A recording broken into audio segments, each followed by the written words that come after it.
Assalamualaikum warahmatullahi wabarakatuh. Selamat pagi. Untuk hari ini kita akan membahas tentang bab 4 di pertemuan kedua, yaitu tentang kedudukan dan peran pemerintah pusat. Sebelumnya kita sudah membahas di pertemuan pertama, yaitu tentang makna desentralisasi. Kemudian ada namanya makna otonomi daerah dan landasan hukumnya. Nah, bagaimana kedudukan dan peran pemerintah pusat dalam ketatanegaraan di kita ya? Kita bahas di pertemuan hari ini. Nah, di sini bahwa yang menjadi penyelenggara pemerintahan pusat dalam sistem ketatanegaraan di Indonesia yaitu presiden yang dibantu oleh seorang wakil presiden dan menteri negara. Nah, berkaitan dengan pelaksanaan OTDA atau otonomi daerah, kebijakan yang diambil dalam penyelenggaraan pemerintahan itu digunakan, yaitu yang pertama ada asas desentralisasi, ada tugas perbantuan, kemudian dekonsentrasi sesuai dengan peraturan perundang-undangan. Nah, apa saja fungsinya? Nah, di sini 3 fungsi pelaksanaan otonomi daerah yang dilaksanakan oleh pemerintah pusat. Nah, yang pertama ada fungsi layanan atau servicing function, kemudian ada yang kedua fungsi pengaturan atau regulating function, dan yang terakhir ada namanya fungsi pemberdayaan. Nah, kita bahas yang pertama yaitu fungsi layanan atau servicing function. Jadi di sini pemerintah pusat tidak diskriminatif, jadi semua pemerintah daerah itu mempunyai hak yang sama, yaitu misalkan hak untuk dilayani, hak dihormati, hak diakui, dan diberi kesempatan. Nah, itu adalah beberapa contoh fungsi layanan pemerintahan pusat. Kemudian ada fungsi pengaturan.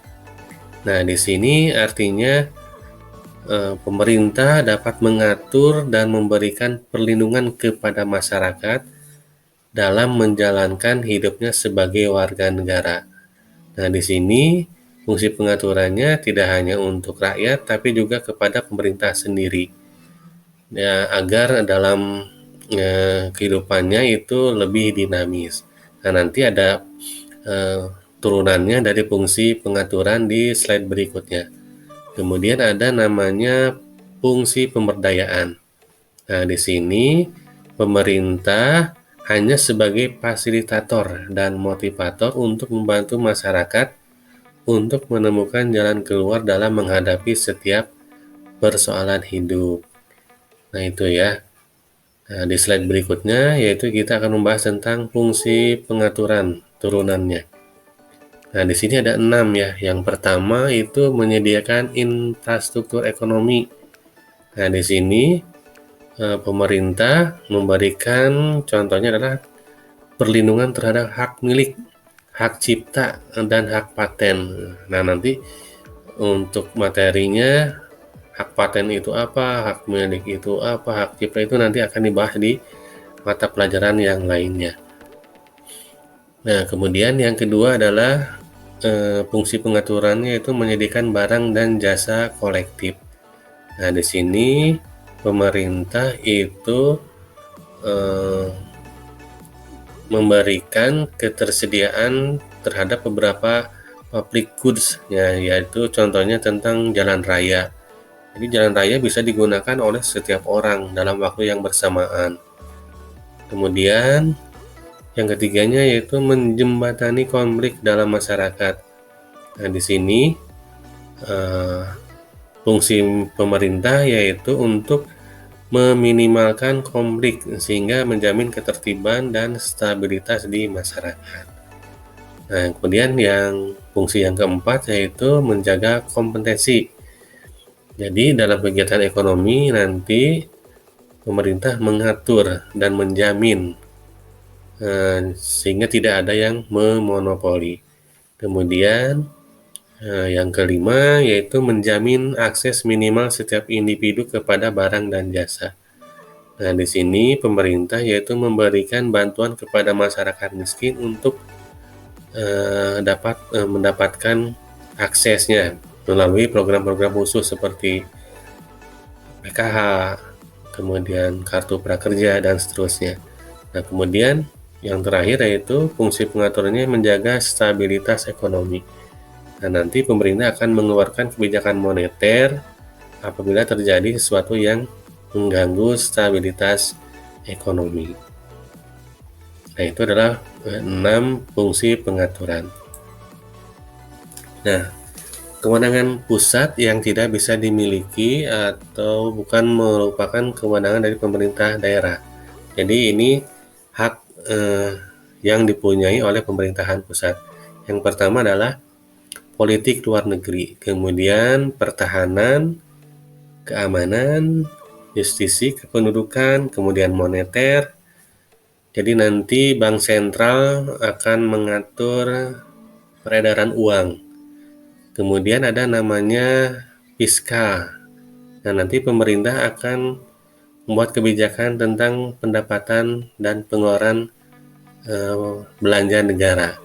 Kemudian ada agama, kemudian kewenangan dalam mengatur norma. Nah, itu adalah beberapa kewenangan pemerintah pusat yang tidak dimiliki oleh pemerintahan daerah. Nah, di sini kewenangan pemerintah pusat itu ada tujuan umum dan ada tujuan khusus. Nah, di sini ada 5 tujuan umum, yaitu yang pertama meningkatkan kesejahteraan rakyat. Kemudian yang keduanya memperhatikan pemerataan dan keadilan. Kemudian yang ketiga menciptakan demokratisasi ya. Kemudian yang keempat tentang memperhatikan potensi dan keanekaragaman bangsa, baik tingkat lokal maupun nasional. Kemudian yang terakhir yaitu menghormati serta menghargai berbagai kearifan atau nilai-nilai lokal dan nasional. Nah, itu adalah tujuan umumnya. Nah, kemudian apa tujuan khusus dari kewenangan pemerintah pusat? Nah, di sini ada 7 ya. Ada 7 tujuan khusus. Nah, yang pertama yaitu mempertahankan dan memelihara identitas dan integritas bangsa dan negara. Yang keduanya yaitu menjamin kualitas pelayanan umum setara bagi semua warga negara. Yang ketiganya yaitu menjamin efisiensi pelayanan umum karena jenis pelayanan umum tersebut berskala nasional. Kemudian yang keempat yaitu membuka ruang kebebasan bagi masyarakat baik pada tingkat nasional maupun lokal.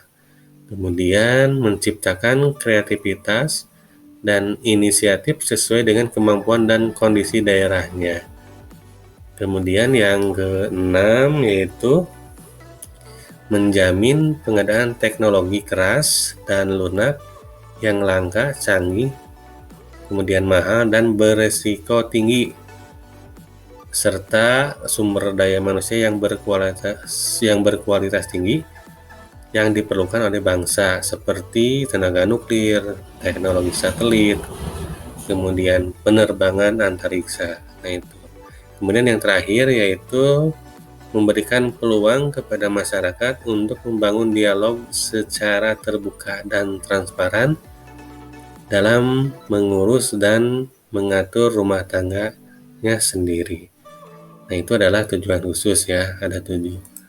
Nah, itu adalah materi tentang kedudukan dan peran pemerintah pusat. Nah, nanti untuk pertemuan berikutnya yaitu kita akan membahas tentang kedudukan dan peran pemerintahan daerah. Terima kasih. Wassalamualaikum warahmatullahi wabarakatuh.